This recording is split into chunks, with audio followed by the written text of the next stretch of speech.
sejam todos muito bem-vindos ao podcast Histórias Nossas Histórias, episódio 1, e eu sou Fátima Trindade. E esse podcast, gente, ele foi construído em cima do amor que eu tenho de ouvir histórias, de ouvir as pessoas, porque através do ouvir nós conseguimos ajudar muito mais. E toda história e todo conhecimento compartilhado cura, salva vidas. Então tenho certeza que você já vai se apaixonar por Histórias Nossas Histórias. E hoje eu tenho a honra para o meu episódio número 1, gente. Tinha que ser ele, é claro, né? É um maravilhoso, um grande líder espiritual, acompanhado por multidões, é muita gente que vem atrás dele. Ele conseguiu esse horário para fazer o lançamento do meu podcast, gente. Eu tô dizendo para vocês, uma pessoa que para mim, ele é, além de ser um grande líder espiritual, ele é meu pai de santo, maravilhoso, é o meu rei leão, que eu brinco sempre com ele. E para mim, ele é realmente um líder que inspira a mim e inspira multidões. Eu estou falando, é claro, dele, o nosso babalorixá, pai André de Moraes. Axé. Seja muito bem-vindo, Obrigado, pai querido. obrigado. Que honra ter você aqui com a gente. A honra é toda minha, né? De poder estar no seu primeiro podcast, saber do seu sucesso, do seu trabalho. Então, também é a minha honra estar aqui hoje. E, gente, tá tudo iluminado aqui, tá? Ele entrou, já deu um axé danado. Que alegria, não, de verdade, estou emocionada, porque assim, tinha que ser você, é uma coisa que você já via, né, sempre em mim. E quando você via, você falava, você vai chegar nesse ponto. E estamos aqui, nós dois, ó. Axé. Que axé, que honra, né? E pai, assim, no meu podcast, o objetivo também é poder conhecer um pouquinho mais sobre a pessoa, né? A pessoa que está aqui sendo entrevistada. Então, antes da gente falar, da gente entrar num papo mais profundo sobre a espiritualidade, eu queria ouvir um pouquinho sobre a sua história. Uma história linda, você começou já dentro desse mundo da espiritualidade como muito jovem, muito menino, mas eu queria que você falasse um pouquinho do André, o André de Moraes, criança, uma família linda, né? Uma família grande. Conta pra gente. Na verdade, eu sou nascido em Araraquara, né, interior de São Paulo. Minha mãe foi mãe do ano em São Carlos, com 13 filhos na época. Depois vieram mais 3, nós somos em 16. São 8 mulheres e 8 homens. Pois é. E aí nós mudamos para São Paulo, e a minha trajetória da minha infância foi em São Paulo. Lá que eu estudei, lá que eu conheci a minha questão religiosa, lá que foi a minha história de vida. Eu saí de São Paulo com 18 anos para vir para o interior, me instalei em Rio Claro e estou até hoje, né? Que alegria. Então eu tive uma infância assim, posso dizer, uma infância difícil, porque a época era uma época mais difícil, mas eu acho que a gente tinha uma outra estrutura emocional, uma outra história de família, a relação familiar era muito legal. Então eu posso dizer que eu tive uma infância sofrida, mas maravilhosa, porque ela que me construiu. Com certeza. Tudo que eu sou hoje é graças à minha mãe, que foi minha orientadora. Eu convivi muito pouco com meu pai, e dali eu fiz a história da minha vida que está até hoje, né? E pai, assim, até uma curiosidade que eu tenho, como é que você foi, assim, como criança, né? O menino André de Moraes, você era espoleta? Como é que você era? Não, eu era um menino já, espoleta sim, né? É o normal. Eu sempre fui muito feliz com a vida, eu sempre fui muito brincalhão, eu sempre fui muito alegre, sempre gostei de cantar, sempre gostei de conversar, de participar da vida. E era uma criança, vamos dizer, num padrão normal de Peralta, né? Menino, né? Moleque. Não era muito estudioso, levei muitos puxões de orelha, né?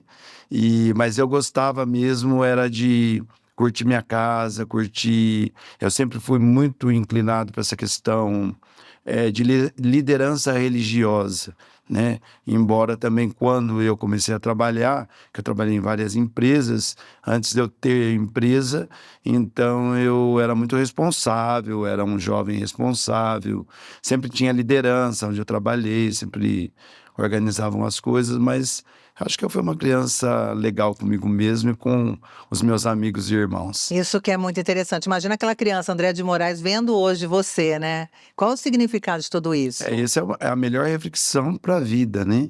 Porque quando você olha o seu ontem e você consegue perceber aonde você errou, aonde você deve se melhorar, como você deve lidar com o seu dia a dia, a sua infância, ela pesa bastante. Com certeza. Deve ter muito orgulho de ver o pai André de hoje.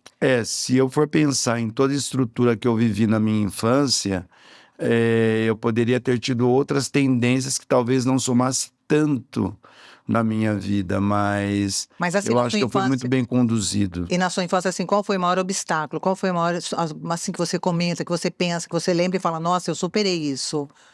O pior obstáculo que eu acho que eu, como criança, meus irmãos, até minha própria mãe, a minha família viveu, foi a dificuldade, né?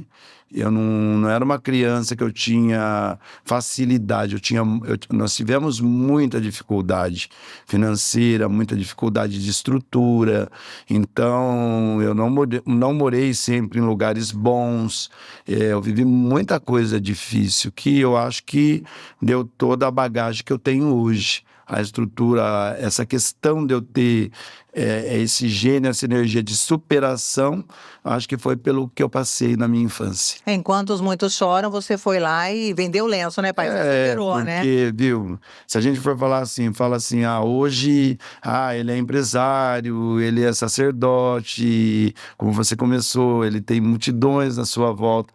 Eu já fui uma criança que vende limão na Radial Leste. Gente, Então, quando você fala pode? assim, quando fala assim, e hoje a vaidade dele, a maneira que ele se coloca, como ele vive, eu tinha que vender limão para sobreviver, né? Coisa linda, pai. Então, quer dizer, a gente pega a nossa história, ela tem que servir de exemplo. Você não pode, na sua vida, para você construir uma boa vida, você não pode só olhar os problemas que você tem para viver. Você tem que olhar o seu interior, saber para que você veio para a Terra.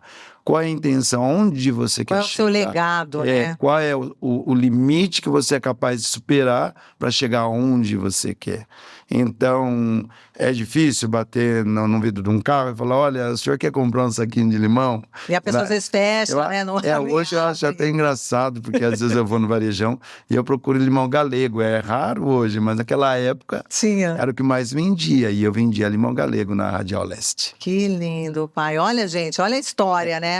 Então, ao invés de ficar ali chorando, se lamentando, é lutar, né? É ir realmente à luta. Sem ficar reclamando. Porque tem muita gente que passa muito tempo só reclamando e querendo um milagre, né? Querendo que as coisas aconteçam e não agindo para que melhore.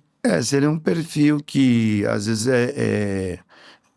são escolhas, né? Uhum. E quando você faz essa escolha de achar que sua vida é um grande problema, ela se torna realmente um grande problema.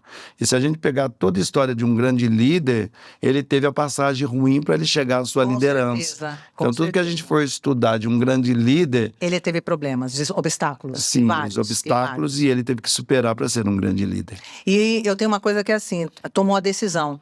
Porque muitas vezes a pessoa, para superar tudo, ela tem que tomar uma decisão, ela tem que agir, tomar uma atitude. Então, aconteceu isso na minha vida, tá? O que eu vou continuar aqui na inércia, eu vou ficar parada, ou eu vou... Opa, peraí, eu tenho que tomar uma decisão, eu tenho que sair dessa. E aí a oportunidade vem. Mas a pessoa também tem que agir, concorda? Sim, pai? é que quando a gente entra no conceito emocional, nem todo mundo consegue ter aquela energia forte com o seu emocional.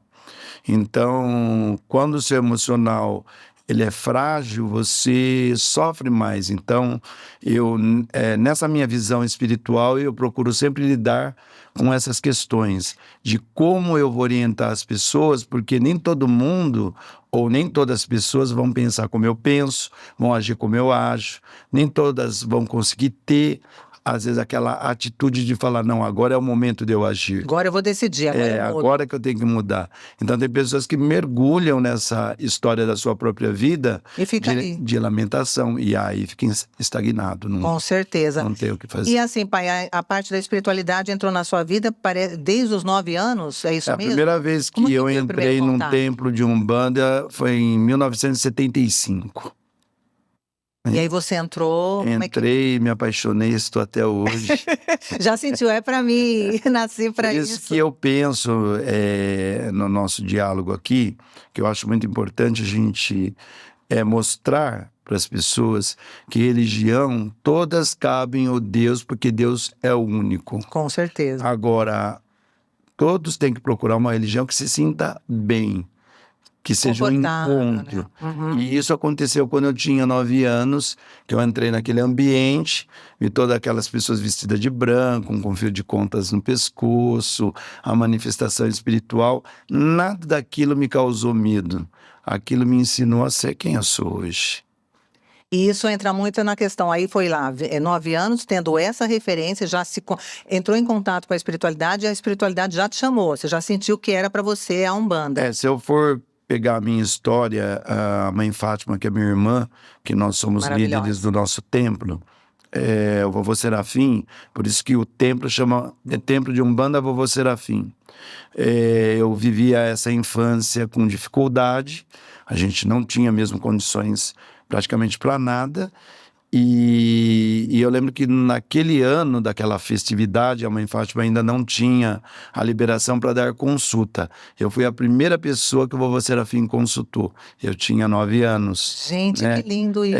E a gente estava passando muita dificuldade, minha mãe estava doente, e ele pegou na minha mão e ele falou assim que ele ia me dar uma orientação, que eu teria que ser uma pessoa forte, que estava estabelecido por Oxalá, assim ele me disse, que eu seria um grande líder e que eu teria uma casa espiritual daquele tamanho que eu estava ou maior. Então, que eu não olhasse pelo meu sofrimento naquele momento, porque aquilo eu iria superar e iria poder contribuir com muitas pessoas. E que eu só não esquecesse do velho, que eu só não esquecesse dele.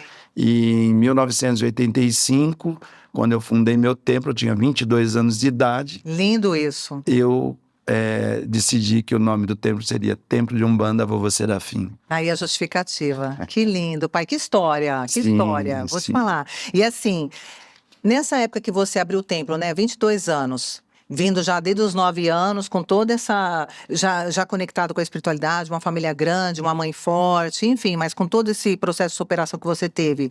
Quando você abriu o templo, algum momento passou na sua cabeça desistir? Olha, eu nunca pensei em desistir da minha religião e nem da minha estrutura pessoal, da minha vida. Eu acho que a história da desistência, ela nunca fez parte da minha vida. Que lindo saber disso. Eu nunca fui uma pessoa, eu sempre fui muito perseverante. Eu nunca fui desistente. Nunca teve isso. Não, e eu acho que às vezes as pessoas têm que entender também um pouquinho do que seria trajetória de destino. Porque às vezes a gente quer que o destino seja como a gente vê ou como a gente enxerga, e ele vai se fazendo sozinho. O tempo, ele se incumbe de levar a gente onde a gente tem que ir. Vai fluindo. Vai fluindo. Quando deixa Na minha fluir, vida, vai. aí eu posso dizer que fluiu. Porque se eu for pegar a minha infância, a minha adolescência, o meu obstáculo e tudo que eu consegui com paciência construir, eu posso dizer que o destino me guiou.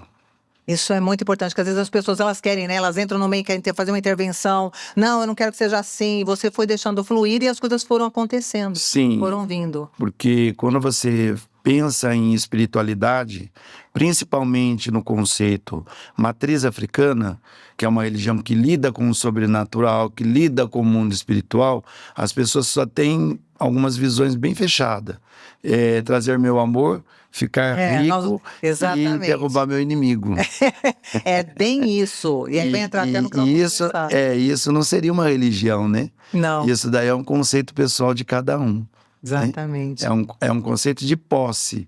Religião é você se permitir a conviver uma sociedade normal. Uhum. Né? Viver o Deus, viver a sua essência, viver a sua vida do dia a dia, saber cozinhar, saber lavar, saber passar, cuidar da sua casa, ir trabalhar, respeitar o seu trabalho, saber o quanto que você se esforçou para o sim ou para o não. Né? Então, acho que... Perfeito. É assim, gente, vocês estão vendo? Só da gente vai ouvindo, já vai fluindo, né? E vai vendo como que pode ser fácil. Como a vida, muitas vezes, eu falo que às vezes a gente complica bastante. De repente, a gente tem tantas formas de poder enxergar a vida de outro jeito. E uma coisa que eu sempre falo, que é o agora. Para mim, sempre um momento importante é o agora. Isso que está acontecendo, sabe? Eu entrevistando você, você aqui. Para mim, o mais importante hoje do universo seria a nossa conversa aqui hoje. Eu acho que isso também muda muito, porque quando você presta atenção na pessoa, começa, né? É o destino, vai fluindo, as coisas vão. Vai indo. Vai indo. Se olhar o acontecimento de hoje, e se eu for olhar lá atrás, onde a gente conviveu sem celular, sem essa facilidade de diálogo, né? Verdade. E hoje estamos aqui. Olha isso, é mágico. Pai, e assim, sendo um grande líder espiritual, com muita. Imagina a responsabilidade que você tem, porque você atende milhares de pessoas. Eu sei disso. E é no WhatsApp, é gente que marca, é gente que quer ver você, você atende os pais de santo também. Você tem tantas obrigações como líder. Como que você faz na questão assim, para você, eu não posso fraquejar, eu não posso falhar. Como que você lida com essa pressão do dia a dia, assim, dessa coisa? Porque é muita gente, você também tem que viver, né? Sim, na verdade, eu trabalho muito bem essa minha relação da minha liderança espiritual. Eu trabalho bem a minha vida profissional, porque eu também tenho meu trabalho. Também tem, né? A sua empresa. E eu trabalho bem a minha vida pessoal. Então eu tenho meu momento de lazer, eu tenho meu momento de viajar, eu tenho meu momento de conhecer outras culturas, eu tenho meu momento de curtir praia, eu tenho meu momento pessoal meu. Lidar como orientador para as pessoas, eu acho que quando você acredita no que você pratica e quando você... Porque eu até brinco com meus filhos espirituais, que eu não fico observando os defeitos, e sim, eu vou trabalhar as virtudes, porque quando você vai julgar alguém, você vai pontuar o defeito daquela pessoa. Né? E quando você olha para a virtude que ela tem, estimula ela a olhar as suas virtudes, ela vai diminuindo a ação do defeito. O pior problema que nós temos, que eu acredito, isso não só na área espiritual, na geral, é quando você ativa seu inimigo interno. Então, vamos pensar como um empresário. Se eu sou empresário, apenas um empresário ganancioso. Só pensa no E dinheiro. o que importa para mim é eu atingir os milhões que eu sonho. Com certeza eu vou atingir, porque o meu objetivo na minha vida é esse. Mas eu não estou olhando meus defeitos. Nesse momento eu não consigo analisar meus defeitos. Por que eu não analiso meus defeitos? Porque talvez eu vá passar por cima de pessoas que me amem, talvez eu vou ter atitudes com pessoas que não serão legais, que não vão contribuir comigo no futuro, mas qual é o meu objetivo? Eu ter a minha estrutura material da maneira que eu quero. Se a gente for pegar essa mesma relação afetiva, não tem pessoas que são possessivas? Demais. Que elas querem possuir a relação, elas não querem viver uma vida a dois. Não. Elas não querem viver uma relação afetiva, elas querem possuir. Então a pessoa não pode fazer uma coisa, não pode fazer outra, não pode olhar para cá, não pode sair daqui. Não... É a relação abusiva. Então percebe? Esses são defeitos que as pessoas não analisam. E as pessoas falam assim, tem um mal dentro de mim. Me mandaram mal. Deus não foi legal para mim. Mas e a minha atitude do meu inimigo interno? São as vozes internas, né? Que a Sim, pessoa tem o meu que primeiro defeito. ouvir. Então, quando você, como você é uma orientadora, e você vê o obstáculo, quando você está numa palestra que as pessoas têm, o que você vai trabalhar com a virtude delas. Exatamente. E aí, quando você começa a ativar a virtude, elas vão inibindo ou eliminando. E falando sobre isso, as pessoas estão muito, né, na baixa autoestima. Tá demais. Eu vejo assim, às vezes até em eventos, em corporativos, às vezes estou no meio de uma palestra, alguém pergunta, mas Fátima, nossa, eu não me sinto bem, eu tô achando que eu tô isso, eu tô aquilo, a pessoa começa a se depreciar no corpo, no rosto, em tudo. Então, nada tá bom. E aí a pessoa, por achar que tudo tá ruim, que a vida, entendeu, que a vida vai ser uma droga e ela mesma não se ama. Eu tenho uma visão bem assim, que a gente não pode entregar, principalmente você que é líder, né? Eu também, de uma certa forma, na minha área, a gente não pode dar nada para os outros daquilo que a gente não tem. Eu não posso dar amor se eu não sinto amor, se eu não faço amor. Eu não posso passar algo sobre uma coisa maravilhosa, um conhecimento, se de repente eu não estudo, eu não busco isso. Então, e a gente percebe que tem muito isso aí que você falou agora. A baixa autoestima. das pessoas? Elas acabam se depreciando e acabam entrando nesse processo que você Eu acho contou. que hoje as pessoas elas são muito insatisfeitas, né, com a sua própria existência. Eu acho que a gente tem hoje uma ação aí tecnológica importantíssima. Eu acho que a questão de ser capitalizado era para fazer bem, não mal, né? É que hoje o processo também que nós estamos vivendo o tempo, a vida vai empurrando a gente para tudo e parece que a gente nunca vai ter tempo para nada. Então aí você acaba não avaliando o quanto que o Deus é bom, o quanto que Que é você maravilhoso. viver é bom, o quanto que você contribuir com o outro e receber a mesma contribuição, isso faz muito bem. É que hoje todo mundo está em busca apenas de uma única razão, a minha, né? Eu esqueço da sua. Exatamente, esquece da do outro, né? Que é também muito importante para eu ser feliz. Eu também quero ver você feliz. Sim, Não é sim. verdade? Então, pai, assim, pelo que você falou, então, que as pressões diárias da questão de Sim. liderança não te afetam, porque você está bem equilibrado. Sim. E fala assim, pra gente encerrar essa parte sua pessoal, que é a curiosidade que as pessoas têm também sobre você. Todo mundo tem. O que você pratica? Assim, você faz dieta? Você Faço treina? dieta, faço pilates, faço academia, eu caminho, olha, de quinta-feira eu caminho 6 quilômetros. De Olha, domingo eu caminho 6 parabéns, quilômetros. pai é fit, gente. Faço academia 3 vezes na semana. Faço pilates 1 vez na semana. Eu tenho um hobby de cantar, eu gosto de cantar também. Isso eu sei. E Faço canta aula- muito bem. Faço aula de canto, obrigado. Faço aula de canto. Eu tenho uma vida muito ativa, né? Isso é muito importante, até porque é o que a gente acabou de falar. Se a pessoa não se cuida, né? Às vezes eu vejo líderes, eu não tenho tempo para isso, não tenho tempo para isso, não tenho tempo para aquilo. Aí eu fico olhando e falo, nossa, mas se você não se ama, não se cuida, como que você pode amar e cuidar das pessoas? Isso também é uma inspiração. Eu ainda hoje, nesse período da minha vida, eu brigo um pouquinho com a minha vaidade, porque eu sou muito vaidoso, né? Então eu falo, não posso ser excessivo. Mas faz parte, né? Tem que se gostar também. É que você tem que saber o ponto da vaidade, né? A não vaidade extrapolar. interna e externa, mas aquele ponto que não te deixa desequilibrado, doente. Exatamente. Então acho que por isso que eu pratico tudo que eu pratico, porque eu sou muito vaidoso. E no conceito mesmo religioso, eu sou muito apaixonado pela minha religião, pelo que eu faço. Pai, eu sempre falo, né, para todo mundo onde eu vou, que para mim você é a Umbanda. É a representação da Umbanda. Porque você realmente é exemplo. Não, de verdade. Não estou falando porque a gente está aqui no podcast. É porque eu evidencio diariamente. Todas as vezes que eu ligo para você, todas as vezes que eu visito o templo, que eu estou com você, com a Mãe Fátima, eu vejo a sua postura como líder. E isso, para mim, eu falo que um líder ele tem que ter congruência. Ele tem que ser exatamente, se ele pede, fala bom dia, ele também tem que ser alguém que fala bom dia. Se ele pede, sejam educados, ele também é educado. E você é congruente, você é uma pessoa que fala e faz e pratica o que você fala. Então isso me inspira, isso é inspirador, é um verdadeiro líder.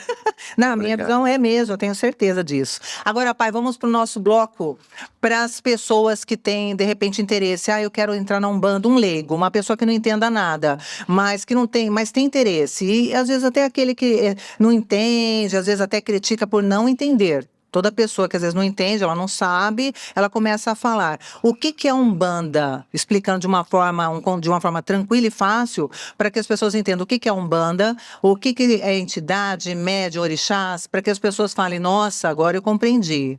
Bom, primeiramente, Umbanda é uma religião genuinamente brasileira. Ela é exportada para mais de 7 países. Tanto é que quando eu estive em Londres, tem um conhecido meu que tem um terreiro de Umbanda em Londres. Em Londres, olha que bacana. Tem terreiro de Umbanda na Argentina, no Uruguai, tem terreiro de Umbanda nos Estados Unidos, tem terreiro de Umbanda em Portugal. A Umbanda, ela é uma religião que ela trabalha o sentido da natureza. Então, para facilitar, nós acreditamos no poder da natureza. Nós acreditamos na água, nós acreditamos nas folhas, na terra, no fogo, no ar, enfim. Nós acreditamos no conceito da natureza. A Umbanda é uma religião que ela trabalha o seu conceito de evolução. Então, o que seria evoluir?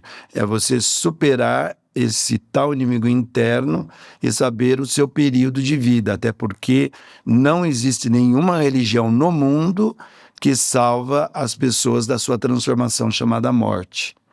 Então, não existe um plano que a Umbanda entenda que é um plano, eu vou estar lá porque eu fui bom, eu estou lá porque eu segui a religião certa. Para a Umbanda não existe a religião certa, existe o encontro religioso e o encontro mediúnico. Então, ao leigo, se ele quer conhecer a Umbanda, a primeira coisa que ele tem que entender dela é a simplicidade da Umbanda. Porque a Umbanda não é uma religião, nós estamos falando de natureza. Ninguém vai no mar, você tá linda hoje, não é? Muito obrigada. Mas você não vai no mar de salto alto. Com certeza, verdade. Então a Umbanda é isso. É quando eu posso pôr meu pé na areia do mar. É a simplicidade. Aí a Umbanda é aquela religião que quando você entra na mata, você vai respirar o ar puro.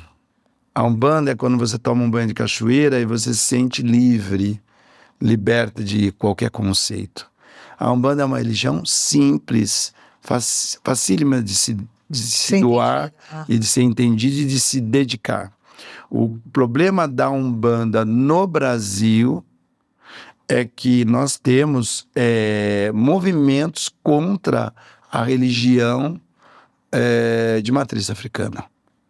Porque o problema vem muito mais das pessoas não aceitarem o negro em si, porque o negro foi escravo no nosso país, então a Umbanda ela não é bem vista por isso. Acabam desrespeitando. Desrespeitando uma cultura. Para entender a Umbanda foi registrada em 1908, pelo pai Zélio de Moraes, o fundador da Umbanda, mas na verdade já existia a mediunidade. O Brasil é um país muito rico, e espiritualidade e mediunidade são coisas que você não tem como definir. A sua sensibilidade eu não tenho como definir. Cada um tem a sua forma de ser sensível, de sentir as coisas. Como eu já tive em encontros, eventos, que eu estive numa igreja evangélica, e eu vi um moço, na hora que ele foi cantar para Jesus, ele fechou o olho e ele cantou lindamente. Olha só. E quando ele estava cantando, aquilo me tocou. Não é que me tocou para trocar de religião. Me tocou a sensibilidade, o poder dele de expressar a fé dele naquele momento. E isso é um respeito. Sim. Quando ele terminou, eu fui lá cumprimentá-lo. Quando você vai na Umbanda e você vê um médium bem incorporado, onde aquela entidade te conforta, te abraça, segura a sua mão, te dá segurança, às vezes não precisa nem falar nada. Só aquele simples passe te alivia. Então isso é Umbanda, é simples.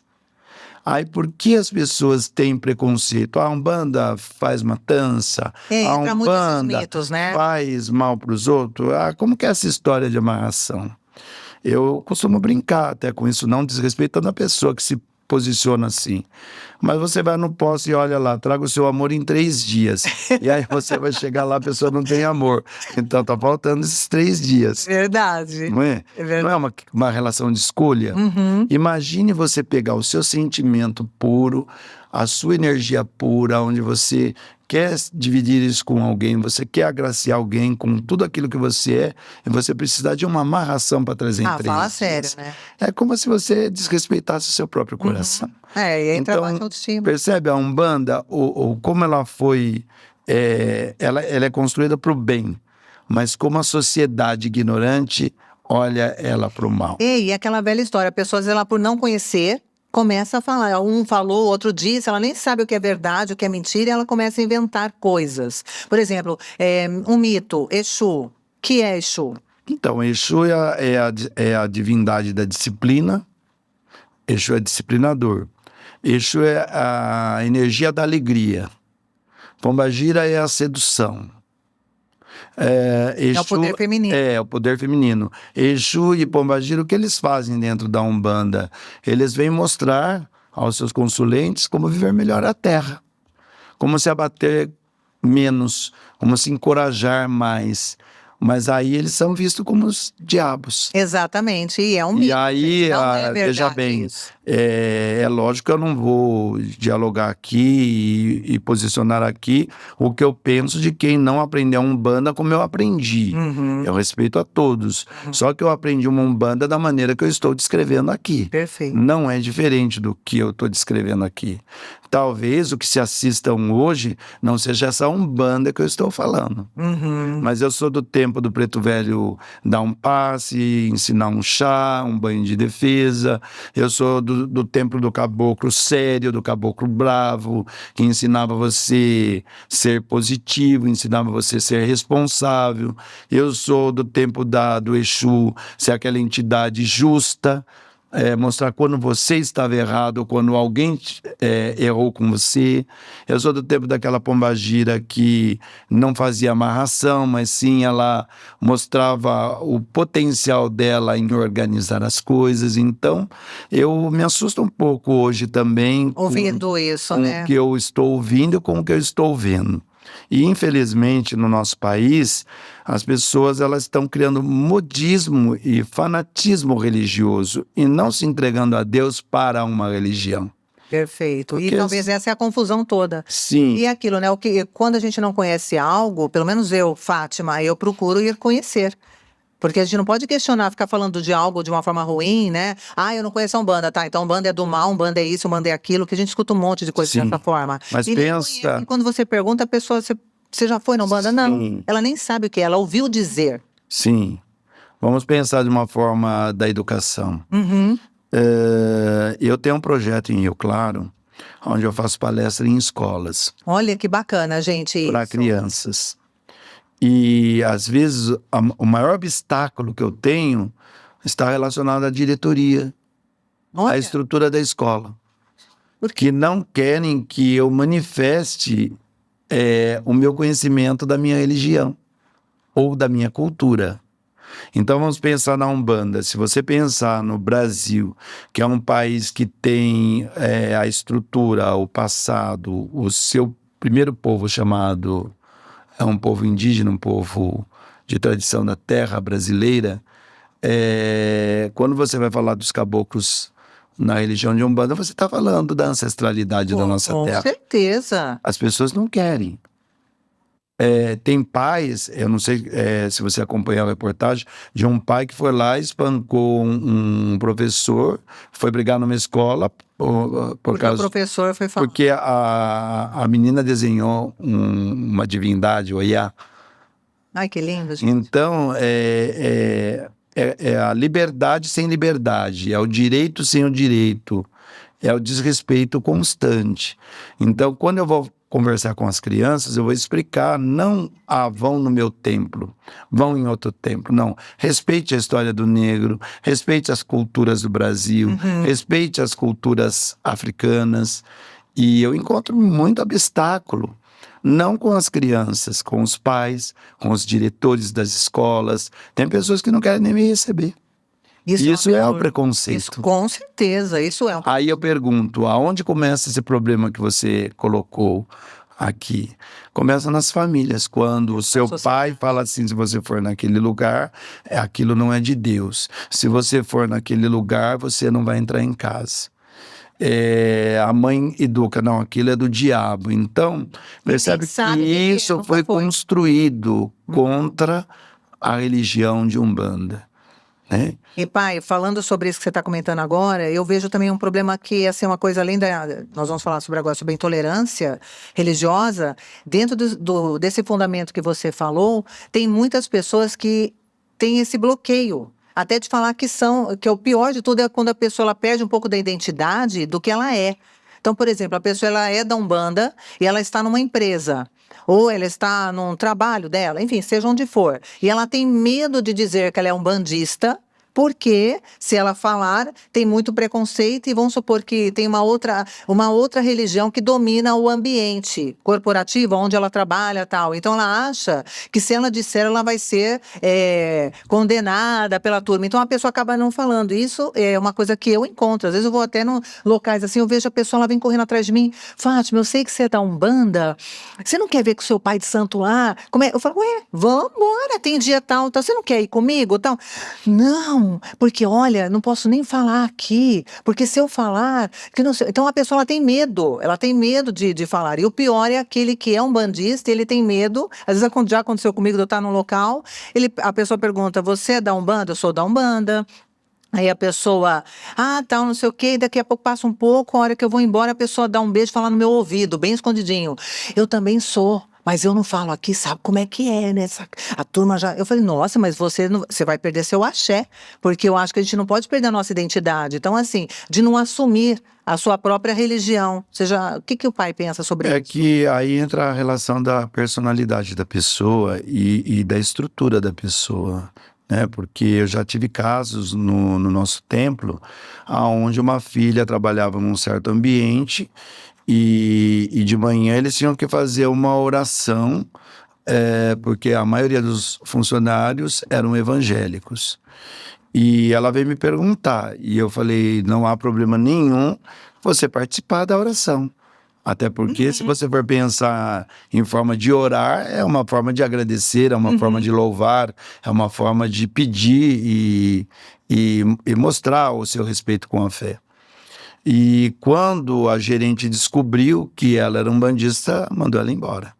Nossa, tá vendo? Então, percebe? Existe o ponto que você disse que a pessoa... Eu, como umbandista, sempre vou me posicionar como umbandista, mas tem pessoas que elas têm medo, às vezes, de perder um relacionamento, de perder um trabalho, de perder um cargo, uma posição. E isso foi construído pelo passado. Pela própria sociedade. Pela própria sociedade. Então, veja, nós estamos no século XXI. Você está falando num momento onde uma pessoa invade um templo, quebra tudo e coloca fogo. Aí eu pergunto, será que essa pessoa é religiosa de outra religião, acredita em Deus? Ou ela é uma pessoa totalmente desequilibrada e desrespeitosa? É como eu entrar na casa de alguém e quebrar tudo. Exatamente. Não gostei disso, eu vou quebrar. Então, nós estamos vivendo uma sociedade difícil, né? Agora... E qual que é a visão que o pai tem, assim, de como melhorar isso, na sua visão? Eu acho que para a gente melhorar, eu acho que todos os umbandistas, candomblecistas, além de todos se unirem mais, a gente deveria ser mais efetivo em ações políticas. Atuar mais. Atuar mais em todos os sentidos. Por quê? Você vai fazer um evento que nem lá em Rio Claro, nós temos a Semana de Ogum e as origens culturais, porque meu irmão era vereador da cidade, eu consegui implantar essa lei municipal, vieram outros vereadores de outros municípios levar essa lei para os seus municípios. Então lá eu me posiciono, mas não pensa que é fácil. Eu imagino. É que eu me posiciono. Então, acho que quanto mais o povo de Axé entender que é a união que vai fazer a força e a diferença, aí fica mais fácil. E eu acho que num estado laico como o nosso, eu acho totalmente errado falar assim, olha, existe uma bancada católica, uma bancada evangélica. Com certeza. Eu acho que político não tem que ter bancada, tem que fazer política. Concordo. Eu, como líder, eu não tenho como fazer só a minha religião. Eu tenho que respeitar a religião do outro e ter até um pouco de conhecimento da religião dele, para que quando chegar alguém da religião dele, eu entender o que ele pratica, para eu não errar. Exatamente. E a minha ninguém gosta de entender, então as pessoas gostam de criticar. Exatamente. E essa questão da intolerância religiosa, que eu acho que é uma coisa assim que não dá nem pra gente aceitar, entender, né? Às vezes eu tento entender como que pode alguém invadir um templo, destruir, usar da violência, e só porque, não, eu tô contestando, é igual você falou, não se sabe se alguém que né, de repente não aceita essa religião, ou se é alguém que tá doido, a pessoa, eu não quero saber e vou destruir. E de repente tem alguma lei, alguma coisa mais mais forte até para proteger tudo isso. O pai, como que você pensa nisso? Na verdade, sendo construído? eu acho que enquanto a gente fica criando leis, elas não resolvem. funcionam. Eu acho que as ações teriam que ser um pouquinho diferentes, né? Porque o que eu estou vendo hoje religiosamente é as pessoas construírem ódio, vingança, raiva. Se você vai pensar, viu, existe o ateu. O ateu, ele não acredita no Deus, Uhum. mas existe ateu justo, bondoso, esforçado, trabalhador, honesto. Como Deus não habita nele? Se a Lógico. gente for pensar no princípio divino. Mas aí porque ele é ateu, ele não vai ser respeitado porque ele é ateu. É uma escolha pessoal dele. Ele está bem da maneira que ele está. Então, respeitar. né? Respeitar. Aí existe o médium. O que é um médium? Você me perguntou o que é um médium. Todos nós somos médiums. Todos nós. Agora, tem pessoas que têm uma sensibilidade mais apurada, mais afinada, mais forte. E tem pessoas que têm a mediunidade diferente, mais tranquila. Se você for pegar o conceito feminino, as mulheres são muito mais intuitivas do que os homens. As mulheres, por ter essa relação de procriar, de gestar, de trabalhar a família, o afetivo, elas são muito sensíveis. E eu falo sempre que a mulher, a gente que é mulher, a gente tem essa coisa, né? De cai, sacode a poeira, levanta e bora, Então, e vai lá. porque a mulher, ela tem muito mais esse apoio. E se você olhar nos templos religiosos de qualquer religião, é muito mais seguidores feminino do que masculino. Interessante. O homem, ele pode ser fervoroso como um líder, mas a mulher é muito mais. E, ó, gente, mês de março, mês da mulher, é um Sim. mês. O pai tá falando exatamente sobre isso, é ancestralidade, essa coisa do poder feminino. E quando você fala dos orixás femininos, a gente vai falar dos orixás empoderados. Oxum, Oiá, que é a altiva, Iemonjá, que é a matriarca, a organizadora. Então, se você olhar no nosso país, a gente tem muita relação com a África. Em que sentido? Lá as mulheres lideram. Uhum. E no Brasil as mulheres lideram. Hoje você vê mãe e pai Sim. no mesmo ser, a provedora da família, a que estrutura a família, a que conduz todos. Então, quando nós falamos da mediunidade, nós falamos dessa sensibilidade. Nem toda mediunidade é de incorporar uma entidade. Nem toda mediunidade é de fazer um benzimento. A mediunidade é algo sagrado, no meu ponto de vista. Porque quando uma pessoa tem aquele dom da culinária, do cuidado, aí as pessoas não falam assim, nossa, você faz, parece que você tem uma mão abençoada. Nossa, você faz, parece que é diferente. Isso é mediúnico. Até uma massagem, às vezes você passa Sim, assim, é que as pessoas puxa a pensam que pessoa. mediunidade é você Tem que vir. praticar magia, é você manifestar um espírito. E embora hoje as pessoas não olham para isso, mas hoje você vê manifestações espirituais dentro de igreja evangélica. Verdade. E se a gente for olhar esse conceito do preconceito que as pessoas criam em outras religiões, o medo da nossa religião, é porque uma pessoa se permite subir num altar onde ela poderia falar, viu gente, vamos praticar respeito, vamos praticar amor, vamos construir um mundo melhor, e falar assim, quem tá aí? É a Maria Mulambo. Quem tá aí? É o Exu Caveira. Quem tá aí? É o Lucifer. Quem tá aí? É o demônio. E aí eu pergunto, quando você sai dali, quem tá em você? O que você promoveu de bom para sua família? Que é o mais importante. Você respeitou o seu chefe no seu trabalho? Você agradeceu o salário que você ganhou? Você comprou uma boa comida para repartir com os outros? E aquele demônio que estava lá no altar não foi expulso? E por que você não mudou? Por que a sociedade não melhorou? Então, na religião de matriz africana, na religião dos orixás, nós estudamos que o maior matador de sonhos é o próprio homem. A natureza não mata ninguém, mas o homem é capaz de matar o sonho do outro. E você falou num ponto muito forte, assim, a questão da falta de gratidão, né? Porque a pessoa pessoas não não agradece o que tem e quer esperar resultados diferentes. Eu falo que loucura é querer resultados diferentes fazendo tudo igual. Quer dizer, não mudo por dentro e quero um retorno por fora. A espiritualidade tem que me ajudar. Então, olha, pai, você não está me ajudando. E isso entra agora num assunto importante. É a procura de um milagre. Tem sempre aqueles, né, que vão também dentro da espiritualidade Sim. buscando milagre. Aí não consegue o milagre, então, essa religião não é boa. O Pai de Santo não é bom, tem que ser isso, tem que ser aquilo. E vai trocando porque acha que a força está em quem está fora para atuar, e não na pessoa também que tem que fazer a parte dela. Entra muito no que você falou agora, essa coisa da pessoa também lutar. Então, por exemplo, eu quero ver uma mudança na minha vida. Aí eu vou até você, mas você me passa uma prática. E aí eu vou lá, minha parte eu não faço. Aí não dá certo, fica igual aquela coisa, né? O médico passa a receita, eu não pratico, o médico é ruim. E aí entra muito nessas pessoas buscando milagre, buscando ajuda, mas também não fazendo a parte delas. Se a gente for olhar, a gente vai para academia. É fácil fazer exercício? Não, mas nunca. Não é fácil. É fácil fazer dieta? Também não, é horrível. Mas não é o Quer que comer de você tudo. escolheu naquele momento? Exatamente. Então, quando a gente pensa Escolher o nessa difícil. relação do Qual é o milagre, difícil? nós acreditamos que o milagre nós que praticamos. A religião de Umbanda, a religião de Orixá, trabalha com o poder da terra. Então, nós vamos posicionar assim, Mãe Terra. Quem é a Mãe Terra. Tudo que eu der para a terra, ela me devolve.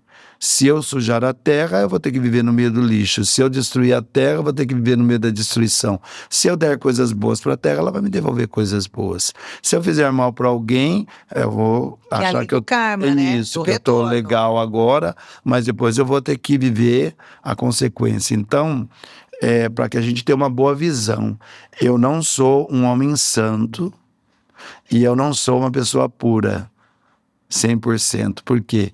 Quem está na Terra não é divinizado. Quem está na Terra é para evoluir. Então eu tenho um monte de defeitos, eu tenho um monte de erros. Talvez eu pratique coisas que não será boa para mim, ou talvez que eu vá ofender outras pessoas, mas eu tenho que entender que a minha trajetória na Terra é para eu me descobrir e chegar onde eu tenho que chegar. Agora, eu ir numa religião achando que o mal que eu fiz para você ontem eu estou perdoado hoje é um grande equívoco. Então, ou seja, a pessoa ela tem que pensar muito no que ela anda fazendo, né? Então, tipo assim, eu não posso querer, eu fiz uma maldade, aí eu quero que lá na frente tudo de coisas maravilhosas venham. Aí quando vem alguma coisa igual, semelhante de maldade, eu falo, nossa, como que isso aconteceu comigo? Então, muitas vezes a gente tem que pensar lá no que a gente plantou lá atrás. Seria mais ou menos Sim, a isso? Terra tem muita sabedoria e a espiritualidade também. Tudo que você praticar aqui... Mas, por exemplo, você pai, vai ter uma que... pergunta assim, em relação ao karma, a lei do retorno. A pessoa praticou, sei lá, fez uma maldade com alguém. Aí ela se arrepende. Aí ela se arrepende, ela fala, nossa, puxa, eu tô arrependida. Que tipo de ação ela poderia fazer para eliminar um pouquinho, pelo menos para dar uma adocicada nesse karma, nesse retorno dela? Como que Na ela pode verdade, agir? não é A que, partir do momento que ela se que arrepende. o Deus dos orixás não vão trabalhar, ou as entidades, com o arrependimento. Mas, às vezes, o arrepender, às vezes é muito tardio, né? Não dá para você consertar o que você destruiu. Se você pegar, tem muitos pontos para a gente olhar isso. Então, eu fui seu amigo, sempre te respeitei muito, gostei de você, mas um dia eu fiz uma coisa que acabou com a nossa amizade. Eu posso me arrepender, rezar e a gente reatar a amizade. Você vai voltar a confiar em mim? Não. Então, o arrepender, se eu pegar aqui e cortar meu dedo, amanhã eu me arrependi, mas Já eu foi. não vou colocar de volta. O que ela Então, pode fazer? é muito difícil a gente trabalhar esse conceito, porque às vezes a vida, o destino, ele tem ciladas para você. E aí é que entra o ponto da espiritualidade para mim. A espiritualidade, ela não vai fazer eu ter uma vida plena, terrena, no sentido de ter tudo que eu quero da Terra, até porque tem muita coisa na Terra que eu não poderia ter. Mas que pelo menos eu tenha alerta de atitudes que talvez vá me marcar muito na minha vida. Porque se você olhar qualquer história humana, as pessoas elas estão presas em algum ponto da vida delas. Ou elas estão presas num passado afetivo, ou num passado monetário, ou num passado físico, ou num passado espiritual. Tanto é que eu vejo lá no templo, às vezes as pessoas saem porque brigou com um amigo de terreiro. E elas não estavam lá por causa do amigo, elas estavam lá por causa da sua espiritualidade. As pessoas saem da igreja porque o santo não fez o que elas queriam, o padre não mandou embora, que elas queriam que mandasse embora. É isso. Então, percebe que é uma relação muito humana e espiritualidade não é isso. Então, quer dizer, arrepender às vezes não é o melhor caminho. Perfeito. No meu ponto de vista. Perfeito. E pai, assim, para uma pessoa que está nesse momento, até é legal, de repente, você olhar para a câmera e falar para essa pessoa, de repente, uma pessoa que esteja nos assistindo e que está no fundo do poço, a pessoa está sem saída, não sabe como agir e precisando de um conselho, de uma palavra, o que você diria para essa pessoa? Bom, o primeiro ponto aí é o fundo do poço, né? Se a gente for pegar a trajetória humana, você nasce e quando você chega na família, você é a alegria, aquele momento daquela família. E quando você caminha para a velhice, para envelhecer, para a morte, você vira, às vezes, na sua família, o problema da sua família. Então, a gente olha esse ponto como o fundo do poço, né? Então, o que seria o fundo do poço? Eu achar que hoje eu não estou bem afetivamente, que eu não estou bem monetariamente, que eu não estou estruturado fisicamente. Não. Para o Deus, para a natureza, não existe o fundo do poço.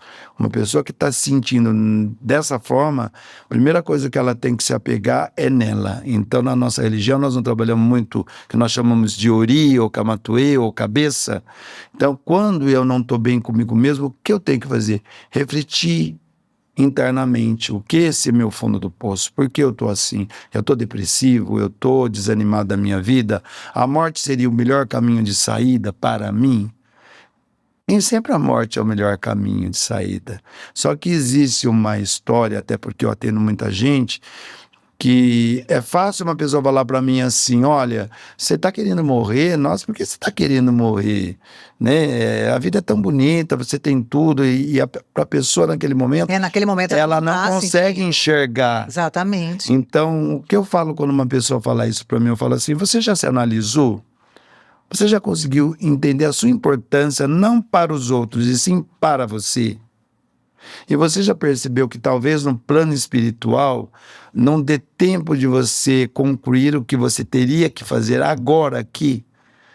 Então, para Ifá não existe o fundo do poço, porque existe o destino. E esse destino, você faz escolhas. Às vezes você escolhe o mal para você. A gente tem que separar muito bem o que é uma fatalidade da vida e o que é uma escolha da vida. A pessoa escolheu isso. Isso. Então, se alguém se sente no fundo do poço, olhe o seu interno, olhe o que você tem de melhor, olhe o que você é capaz de mudar por você mesmo, não por ninguém. Não faça para os outros, faça para você. E começa a olhar que esse fundo do poço não é o melhor lugar que você está. E aí começa a dar valores no que você é, no que você tem, por que você veio com essa predestinação, qual é o resultado que você quer da sua própria vida. E não olhe para a morte, porque a morte nem sempre é uma saída. Olhe para você fisicamente, espiritualmente, internamente. E aí você começa a ver que o tempo é o seu melhor amigo. Com certeza, e é uma coisa que a gente fala, todos os problemas que a gente já viveu, você já viveu, já vivi, se a gente olhar hoje, eu pelo menos quando eu me olho, né, a Fátima de hoje, eu vejo e falo, nossa, que interessante, que coisa maravilhosa eu ter vivido aquilo, porque hoje eu já sei como sobreviver em cima disso. Sim. Então eu já criei uma história, e assim a gente vai e fala, nossa, mas na época, né, quando você vê dentro daquele problema, você fala, nossa, como sair, mas hoje, eu pelo menos eu analiso sempre assim, que os problemas hoje me ajudaram a ser quem eu sou, e eu olho e eu consigo ver que aquele problema, nossa, vendo hoje, ele é pequeno. Eu falo, nossa, gente, que coisa, olha como passou. Mas na época ele era enorme. Então tem muito isso que você falou, olhar para dentro de si. E sempre ataca no emocional. Exatamente. E eu posso falar assim com propriedade, porque na pandemia eu atendi online. E a minha vida sempre foi de muito desafio. E um dia eu atendi uma senhora que na pandemia ela ela perdeu o pai, a mãe, o marido e um filho. Meu Deus. Sobrou ela e o filho. E na consulta ela me fez a pergunta, falou: pai André, eu queria só fazer uma pergunta para o senhor. Por que Deus fez isso comigo?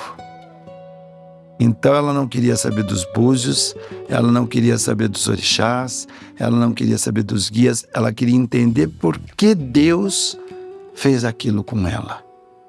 E aquilo foi muito forte para mim, porque eu tinha que buscar a resposta. Nossa.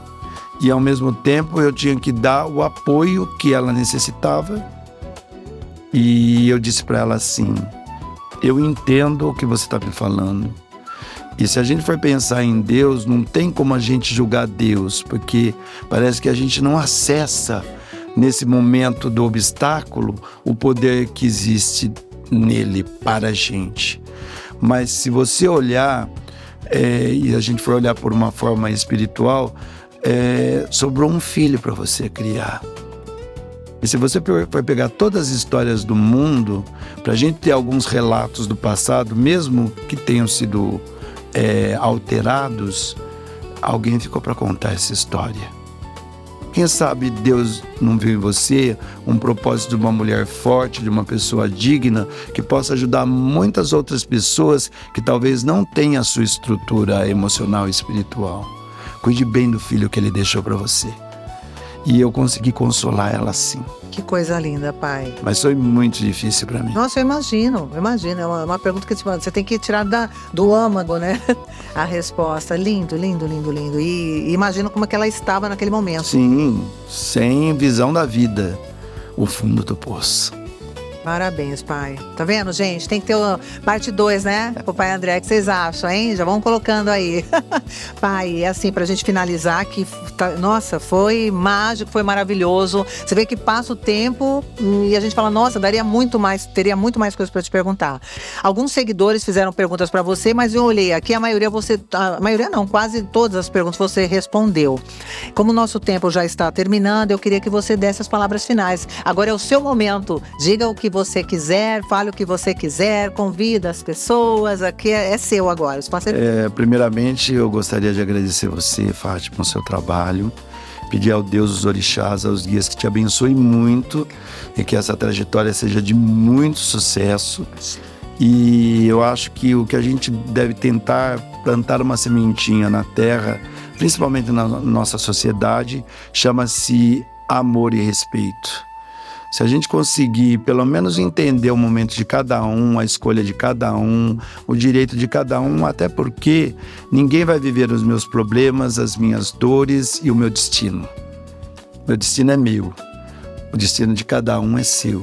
Então, se as pessoas refletirem um pouco a respeito disso, é lógico que você deve ter gênio, personalidade, atitudes. Tem muitas coisas que eu não vou gostar, tem muitas coisas que você não vai gostar, mas se a gente souber pelo menos respeitar o espaço do outro, acho que a vida vai ficar muito boa. Vai mesmo, pai. E queria te agradecer muito. E eu também, dá sua mão, que maravilhoso, pai. Que conversa, que papo. Axé.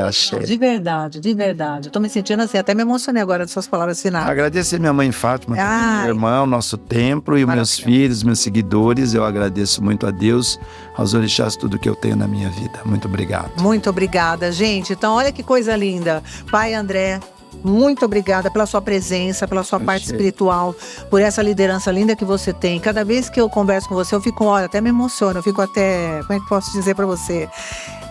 Até mais assim, falo, gente, como que eu escolhi a pessoa certa, sabe? Obrigado. Pra guiar meu Ori. Obrigado. É uma honra, de verdade, eu me sinto honrada, de verdade, é o meu Rei Leão. Axé. Gente, então assim, terminamos o nosso episódio número 1 do podcast História Nossas Histórias. E se você gostou, tenho certeza que gostou, compartilha, porque toda história compartilhada salva, cura e enobrece você também. É a gratidão aí pelo universo. Um beijo e até o próximo episódio.